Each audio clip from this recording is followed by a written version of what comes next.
Okay. Hi, my name is Billy Earl. I'm certainly in support of what's going on at H.M.P. I'm advised of a lot of information that's going on behind closed doors with the guards. Don't get me wrong, there's a lot of good guards, there's a lot of bad guards. There's a lot of corruption going inside. The general public has no idea what's going on inside them prisons unless you're there firsthand. I do have family members in there who are in custody, unfortunately, due to drug habits. Not criminal, drug. I'm told by the higher ups in the systems, in order for something to happen at the H.M.P, the prison guards has to be hurt. Something has to be done inside that prison with the prison guards in order for us to get action taken, for the government to kick in and say, okay, when are we going to make changes? It's unfortunate. It should never have to come to that. But obviously, as we can see now, it's leading up to it eventually somewhere down the line. One of the guys was just arrested here at the site just momentarily ago for uttering threats. I guess the individual doesn't understand his rights, and these guys need to caution themselves what they're saying so they don't get themselves in trouble. And I support you guys 100%, and I hope we get more people here to continue on with this and try to get a closure put to this as quick as possible. We need the Minister of Justice to speak up and have some balls and get off his goddamn arse and get out here. So have you been ever inside the prison? I've been inside the prison to deliver subpoenas, summon subpoenas for the inmates.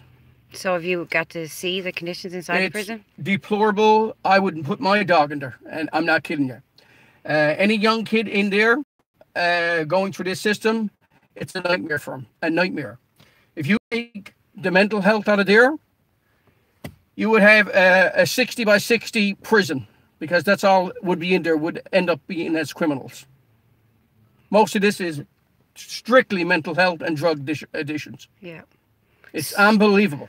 So you were in agreement with that, like we're in an epidemic now with the drug situation, and along with, like, you know, our youth probably going in there and coming out, well, as Mike says, a revolving door. It's a revolving door because the guards don't have the manpower. They don't have the tools. You know, we talk about this guy that was locked in the shoe for 7 or 8 months.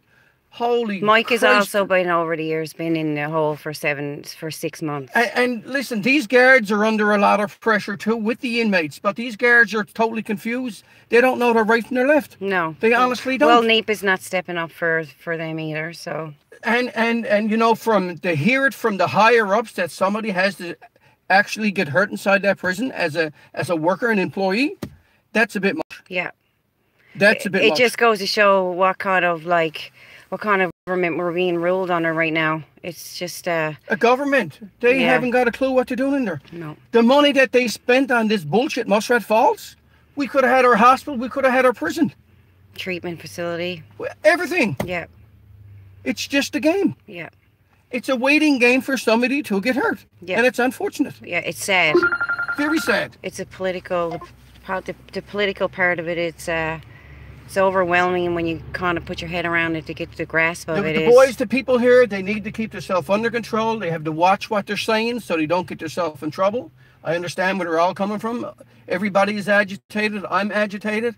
We never get the answers.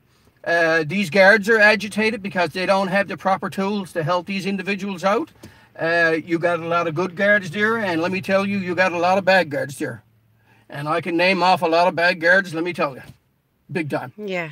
So they're bringing drugs in and... Well, I took one down at one time for bringing drugs in, and I don't mind saying it. Well, there you have it, guys. All the best, guys. Cheers, and I hope things work out, and I hope nobody inside the prison, even the inmates and the guards particularly,